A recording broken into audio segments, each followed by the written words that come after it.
जीवन में जाने अनजाने में आलस से, प्रमाद से, न चाहते हुए भी मन में कोई ऐसा विचार भी नहीं है, लेकिन कुछ ऐसी क्रियाएं हो जाती हैं और उस क्रियाओं का फल हमें भोगना होता है। मन में कुछ भी विचार नहीं है, लेकिन कृत कारित अनुमोदना, उसका फल बराबर मिलता है। तो कभी कभी ऐसा हो जाता है, और कुछ लोगों के जीवन में तो उन्होंने ठान ली होती है कि बिल्कुल हमको तो ऐसा ही करना है। तो उसके लिए ये जिन शासन है, जिन शासन में चाहे शुभ क्रिया हो चाहे अशुभ क्रिया, उसका फल अवश्य मिलता है। और हमें इतना ध्यान रखना चाहिए कि हमारी सहन शक्ति कितनी है, हम कितना सह सकते हैं, हम कितना कष्टों को बर्दाश्त कर सकते हैं, दुखों को झेल सकते हैं, उतना पाप करना, उससे ज्यादा नहीं करना। और साधु तो कहता है कि पाप बिल्कुल भी मत करो, वो पापों से बचाता है। अब लेकिन अब आदत से लाचार, जन्मों जन्मों के संस्कार है, तब कहां जाएंगे? तो मंदिर और धर्मशाला ये अखाड़ा नहीं होता है। यदि जिसको कुश्ती लड़ना है तो अखाड़े जो पहले हुआ करते हैं आज भी बन सकते हैं। बड़ी नसिया, छोटी नसिया, बहुत से ऐसे स्थान हुआ करते हैं एकांत में। तो कभी भी हमें ध्यान रखना है, जाने अनजाने में भी, भूल से भी किसी भी धर्मात्मा का तिरस्कार नहीं करना चाहिए। हम धर्मात्मा का तिरस्कार करते हैं तो मान के क्या चलो 100% सत्य है। यदि हमने धर्मात्मा का तिरस्कार किया तो हमने जिन धर्म का तिरस्कार किया। क्या किया? आपको बात पसंद नहीं आई? विश्वास नहीं होता है। धर्मात्मा का तिरस्कार करना यानी अपने धर्म का तिरस्कार करना है। और हम धर्म बोलते कि हम धर्मात्मा हैं, हम धर्म कर रहे हैं, लेकिन धर्मात्मा का तिरस्कार करना अपने धर्म का तिरस्कार करना है। और इस दुनिया में, संसार में जिसका भी जन्म हुआ है उसका मरण निश्चित है। मरण निश्चित है तो मरण के बाद कहां जाना इसका भी तो निश्चित हो ही जाता है। तो साधु तो चाहता है कि आपने जन्म लिया है तो मरण अवश्य होगा। तो साधु चाहता है कि भाई अच्छे जगह जाओ, अच्छे स्थान पर जाओ, जहां पर फिर से आपको पुण्य संचय करने का अवसर मिले। स्वर्ग जाइए, वहां पर आराम से स्वर्ग के सुख भोगिए और वहां से आकर फिर मनुष्य पर्याय प्राप्त करके मुनि व्रत को धारण करके सारे झंझट से मुक्त हो जाइए, मोक्ष लक्ष्मी को प्राप्त कर लीजिए। प्रत्येक साधु की यही भावना होती है। इसीलिए पुण्य संचय का अवसर हमारे बीच में आता है और उस अवसर को आदमी पहचान नहीं पाता है और समय यूं ही बर्बाद हो जाता है। जैसे अतिथि है, अतिथि किसे कहते हैं?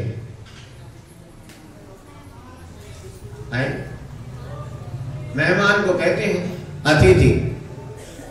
और हम तो कहते हैं सच्चा अतिथि कौन है?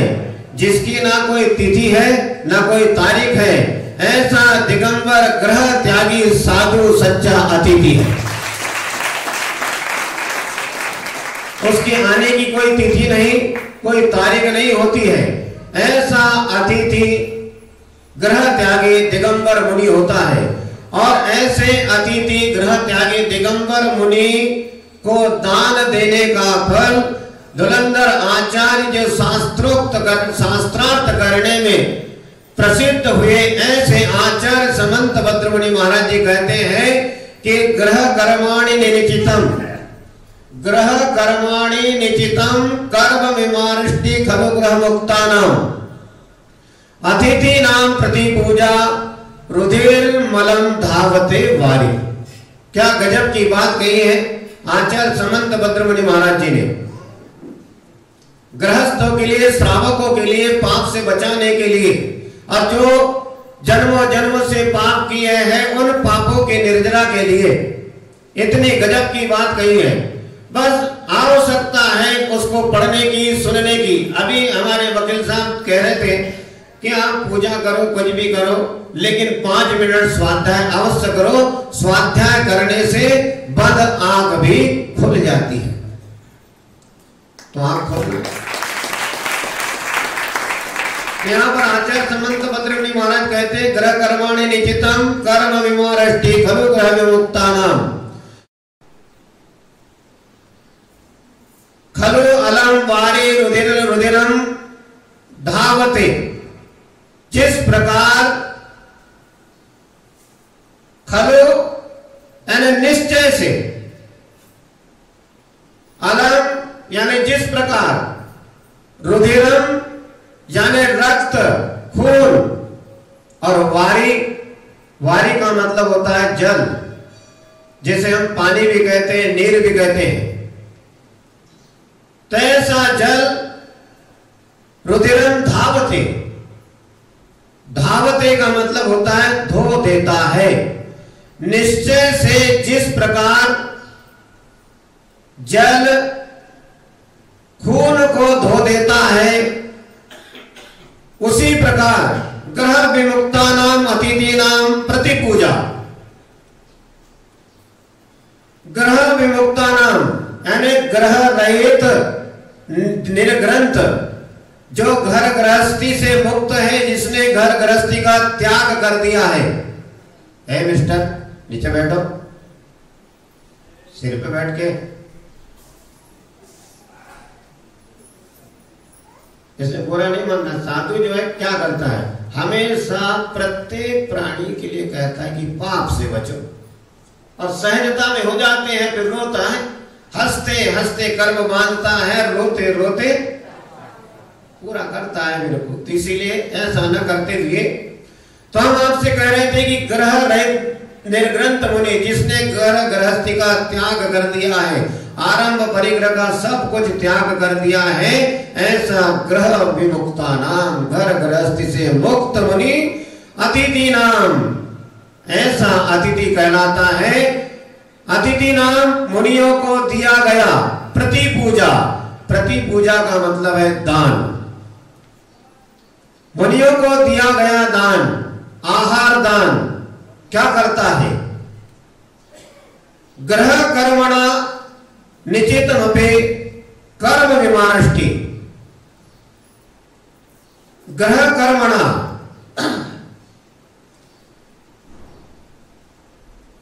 घर गृहस्थी में जो भी कार्य करता है, खेती करता है, व्यापार करता है, और भी संसार के बहुत से काम करता है। छोटी सी बात कि अपने वस्त्र धोता है, तो वस्त्र धोता है तो कितना सर्फ साबुन लगता है, उसमें कास्टिक सोडा होता है, क्षार होता है।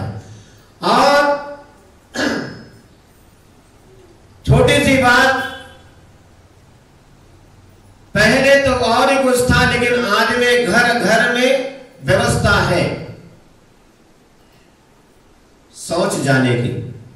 आपके घरों में लेटरिन, बाथरूम, टॉयलेट जो होते हैं, उसको एसिड से साफ किया जाता है। उस सीट को करते हैं, कितना एसिड डालते हैं। एसिड क्या है,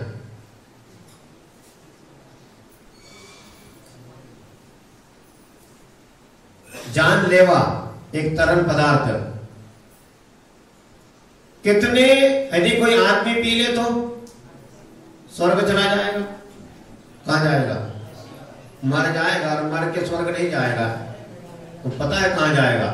तो ऐसी एसिड, ऐसा जहर लेटरिन बाथरूम साफ करने में और टैंक के गड्ढे में कितने सारे जीव हैं, कितने मरते होंगे। तो कपड़े धोने में सर्फ साबुन नालियों में बहता है, उस नाली के कितने जीव मरते हैं। लेटरिन बाथरूम में कितने, उस डिब्बे में पड़े हुए जीव, कितने जीवों की हिंसा होती है।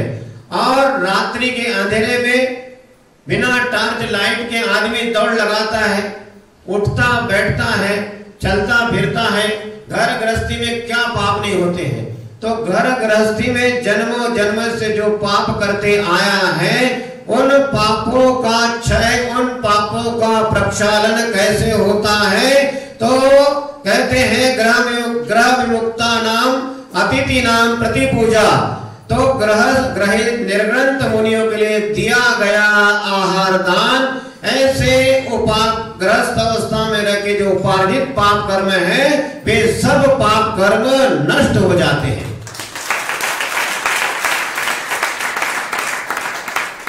विचार करो, बरसों से आहार देते आ रहे हैं, साधुओं को आहार देते, लेकिन कभी विचार किया कि इस आहार दान का क्या फल होता है?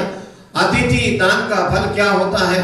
तो अतिथि दान का फल यही है कि जैसे रक्त है, खून है, तो खून को जल धो डालता है। इसी के कार्य करते हुए जो पाप का अर्जन होता है, उन पापों का प्रक्षालन दिगंबर मुनिराजों को आहार दान देने से उन पाप कर्मों का क्षय हो जाता है।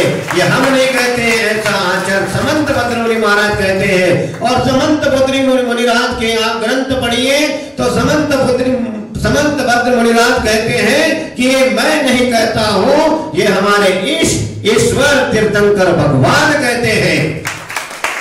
जैसे तीर्थंकर भगवंतों की वाणी को आरती आचार्यों ने लिपिबद्ध किया, और वर्तमान में आचार्य उपाध्याय साधु उन्हीं जिनवाणी का प्रचार प्रसार करते हैं। इसीलिए 5 मिनट 10 मिनट निकालकर गुरुओं की वाणी को अवश्य सुनना चाहिए। आज आपने कम समय में अतिथि दान का फल सुना कि अतिथि को दान देने से क्या होता है। तो अतिथि को दान देने से समस्त पाप कर्मों का क्षय होता है। तीर्थंकर भगवंतों की वाणी हमारी तुम्हारी नहीं है, विश्वास करना।